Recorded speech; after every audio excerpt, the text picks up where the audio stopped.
오늘은 그 실리콘 튜브 인투베이션에 관해서 알아보도록 하겠습니다. 여러 선생님들이 당연히 다 알고 있을 거라 생각하고 기본적인 내용은 넘어가도록 하겠습니다. 실리콘 튜브 인투베이션은 어떤 경우에 하느냐? 컨제니탈 나존 아크리말 덕트 옵저션이 있다든지 아니면 카나리큘라 라스레이션, 그리고 어떤 펑탈 어클루전 이런 경우에도 하죠. 그리고 DCR 했을 때 이제 마지막 인투베이션 할 때도 실리콘 튜브를 넣어야 되겠죠. 그리고 이제 어떤 라디에이션을 해야 된다 이럴 때는 눈물길이 맞추길 수 있어서 프로필락틱 목적으로 이제 하기도 하고, 그리고 이제 제일 많이 하는 게 이제 나존 아크리말 덕트 옵저션 됐을 때, 펑셔널이라든지 파셜 컴플리트 있을 때 많이 하게 됩니다. 그 카나리큘라 한쪽만 라세레이션 됐을 때는 실리콘 튜브를 한쪽만 넣죠. 그래서 보통 잘 알고 계시는 모노카들, 미니 모노카 이런 것들 주로 한쪽만 넣어서 모노 카나리큘라 실리콘 튜브로 많이 하고, 나머지는 일반적으로 이제 바이 카나리큘라로 다 하죠. 바이라고 게 아래 위를 뜻. 아래 위 양쪽 다 한다는 거죠. 네. 펑탈 스테노시스가 있을 때 실리콘 튜브 인투베이션을 하면은 어느 정도 성적이 나오느냐는 하난지하고 이쪽인데 대부분 이제 한 90% 이상은 성공한다고 다 발표가 되어 있습니다. 펑탈 스테노시스니까 그냥 일단 고기만 뚫어주면 되니까 3스림만 해도 되는데 거기에 이제 실리콘 튜브까지 하니까 훨씬 더 효과는 더 좋겠죠. 보통 이제 90% 이상 발표되고 있습니다. 그리고 이제 카나리큘라 디지즈라고 있는데, 이게 이제 폐쇄 부위가 이제 커먼 카나리큘러스 쪽인데 어느 정도 이제 완전 컴플리트 하면은 조금 퍼센트는 떨어지는데, 일단 컴플리트 아니다 이렇게 대충 봤을 때 한 70% 내외로 발표되고 있습니다. 전부 다 이제 조금 논문을 발표하다 보니까 퍼센트의 성공률은 조금 높게 발표되는 경향은 좀 있습니다. 실제로 하면 이만큼은 잘 안 되는데 그래도 그 정도 생각하시면 될 것 같고요. 그리고 나존 아크리말 덕트 실제로 이제 밑에 막혔을 때도 여기는 퍼센트는 굉장히 높게 돼 있어요. 70몇 프로 이렇게 돼 있는데, 이게 실제로 완전히 컴플리트냐 아니면 또 파샬이냐 아니면 펑셔널이냐 아니면 컴플리트인데 이게 얼마 안 됐느냐 이런 거에 따라서 퍼센테이지는 조금 달라집니다. 근데 일반적으로 보시면 완전 폐쇄인 경우에는 거의 한 50% 미만입니다. 그래서 이제 DCR로 해주는 게 좋고, 그리고 파샬일 때는 한 70% 정도 약 생각하면 됩니다. 그리고 누점 펑탈 스테노시스나 이런 거 있을 때는 한 90% 이상 됩니다. 그 정도 생각하시면 제일 좋고요. 그리고 이제 컴플리트라도 약간 이제 1년 이내 얼마 안 됐다 하면은 그나마 이제 조금 퍼센트는 되는데, 일반적으로는 완전히 막혔을 경우에는 이게 반도 안 된다고 생각하시면 됩니다. 성공률은. 그래서 대부분 DCR로 권하시는 게 맞을 것 같습니다. 펑셔널일 때 논문은 한 77%까지 하는데 77%까지는 잘 안 되고요. 보통 해보면 한 70% 선 이렇게 설명하면 제일 좋을 것 같고요. 펑셔널에 대해서만 해도 오늘 하루 종일 해도 할 게 너무 많은데 일단 이걸 간단하게 넘어가도록 하겠습니다. 그래서 여기도 보면은 잘 통과하는 경우 90%까지 하고, 그리고 이제 부분 통과 80% 통과하지 않는 경우 56%인데, 거의 펑셔널이나 파샬은 한 70% 70% 전후, 그리고 요건 한 50% 미만으로 생각하시는 게 제일 좋습니다. 컴플리트일 때는. 그래서 이런 경우에 이제 어떻게 할 거냐, 고전적인 게 이제 크라우포드 타입 우리 병원에서 하고 있죠. 그리고 리틀랭 타입도 상당히 하기 쉽습니다. 이게 실제로 이제 앞이 철이 아니기 때문에 끝이 실이에요.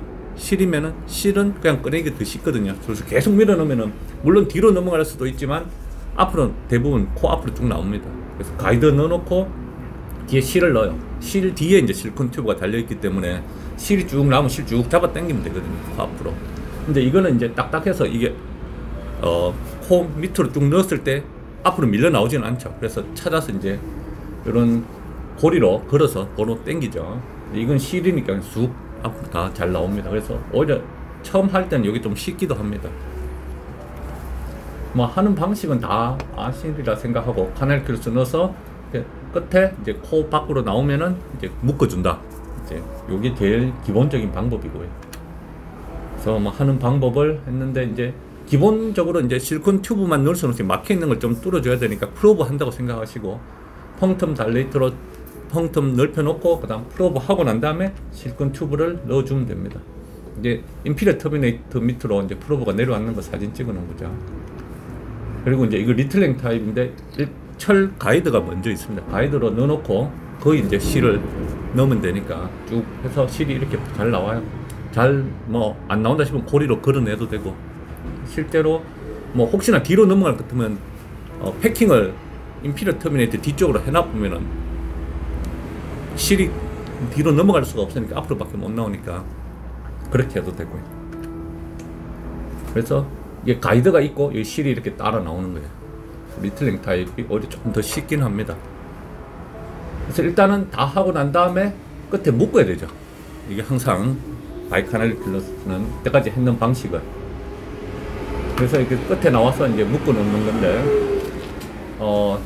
지금 오늘 내가 얘기하려고 하는 거는 이것 때문에 왔는데, 넌차크 타입의 이렇게 이제 쌍절봉 타입의 실리콘 튜브가 요즘 나와서 요즘 한참 많이 하시더라고요. 이게 여기가 손잡이고 철로 쭉 돼 있습니다.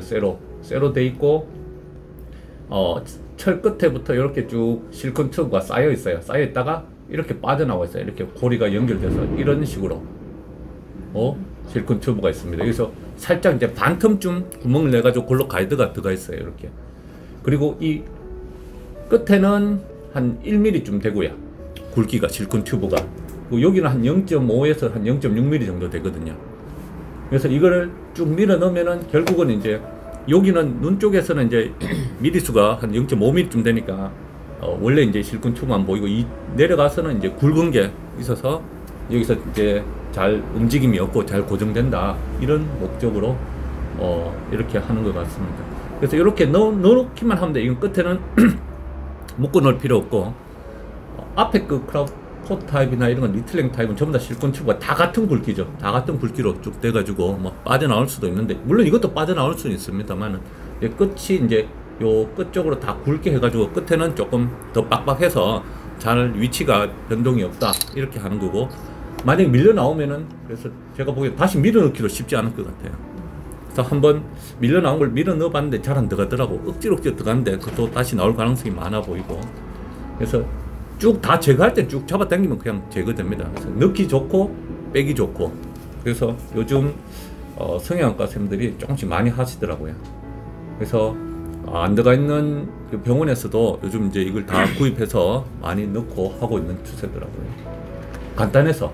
그래서 실제로 하는 거는 이제 요렇게 생겼습니다. 여기 있죠. 여기 길게 이렇게 있고, 여기 잡고 이렇게 중간에 실리콘 튜브가 이렇게 연결되어 있어요. 그래서 한쪽을 펑텀에 넣어서 밀어넣고 또 한쪽을 밀어넣고, 그리고 실리콘 튜브를 끝까지 밀어넣으면 실리콘 튜브만 포셉으로 잡고 가이드 빼면은 끝이거든요. 한쪽이. 그래서 한쪽 밀어넣고, 그리고 또 한쪽 또 밀어넣고, 쇠까지 밀어넣고 벽에 닿는 거 하고, 그 다음에 이제 다 넣었으면 이제 하나를 또 세워가지고 인피니어 터미네이터 밑으로 쭉 밀어넣고, 그 다음에 뭐고 실리콘 튜브를 하나 잡고 안 나오도록 하고 가이드 빼고 또 밑에 가이드 빼면 끝이거든요. 그래서 누구든지 할 수 있을 것 같고, 넣으면은 이렇게 되는데, 이 까만 점이 하나 보일 건데 여기 내가 약간 밑으로 내려가 있는데 어쨌든 그게 센터 정도로 가면 제일 좋다고 합니다. 이게 내려와 있는 거 하나 억지로 하나 찍었는데 빨리 해야 되는데 빨리 하려고 했는데 이거 찍으려고 하니까 시간이 더 걸리더라고. 잘 내려왔는지 확인하려고 하니까. 그리고 DCR에서도 해도 되고요. 그래서 이제 요거의 장점 같으면은 빨리 할 수 있다는 거죠. 누구든지. 그리고 꼭 수술방에 안 올라와도 되고, 코안 꼭 볼 필요가 없다. 그러니까 경험이 많은 사람은 당연히 잘 들어갔다 생각하고, 코안으로 해서 벌려서 다시 당길 필요가 없다. 그리고 수천나 노트 할 필요 없다 하는 거고, 야들이 주장하는 게 이제 스테빌리티는 이제 끝에 이거 뭐고 실리콘 튜브가 굵어져서 거기서 이제 그게 스테빌리티를 유지하는데 관건이다 이렇게 얘기하고 있습니다. 그래서 빨리 하니까 그러니까 누구든지 할 수 있을 것 같고 환자분 비용은 조금 더 쌀지는 잘 모르겠습니다. 근데 뭐 외국 기준으로 하면 뭐 수술방에 들어가고 뭐 이런 게 해야 되니까 이제 많이 싸지겠죠. 그래서 이거 했는 논문도 보면은 이제 뭐 한 70% 정도 성공률을 보고는 하고 있어요. 근데 이게 이런 실리콘 튜브가 항상 봐야 되는 게 롱텀으로 봐야 되거든요. 처음에 하고 난 다음에는 성적이 상당히 좋은데 이제 한 1년 넘어가면 이제 점점 또 좁아지기 때문에 점점 좁아지는 경향이 있어서 이게 통계를 낼 때 점점 떨어지는 걸로 나오거든요. 그래서 이제 처음에는 일단 환자한테 설명할 때 펑셔널이라든지 파샬은 한 70% 이상을 설명하면 되고, 그리고 컴플리트는 한 반틈이 안 된다, 한 40%밖에 안 되니까 DCR로 원하는 게 맞을 것 같습니다. 펑탈 스테노시스만 진짜 파이모틱 펑텀이나 이것만 있는 사람들은 당연히 이제 3-3만 해도 되고, 아니면 뭐 실리콘 튜브까지 넣으면 좋죠. 그래서 그거는 뭐 거의 뭐 100% 가까이 된다고 보시면 됩니다, 성공률은. 그래서 이 논문도 뭐 자기들 70% 일본에서 나온 논문이고 자기들 이걸 가지고 했는 논문이라서 더 좋게 얘기했겠지만 어쨌든 그렇습니다. 그래서 오늘 제가 한 거는 이제 실리콘 튜브 중에서 이제 요즘 넌차프 타입의 실리콘 튜브가 나와서 이제 누구든지 할 수 있어요. 그래서 꼭 뭐 성형외과쌤이 아니라도 누구든지 할 수 있게 쉽게 나왔으니까 뭐 펑셔널이다 이렇게 생각되면 한번 해보는 것도 마취만 잠깐 해가지고 하면 됩니다. 그래서 쭉 밀어놓고 빼고 끝이니까. 그리고 한참 유지될 때까지. 또 빼기도 좋아요. 그냥 쑥 빼면 돼. 위로 쑥 다 잘 빠지니까. 석 달은 있어야 되죠. 한 6개월. 6개월. 6개월까지도 잘 둡니다. 네, 이상입니다.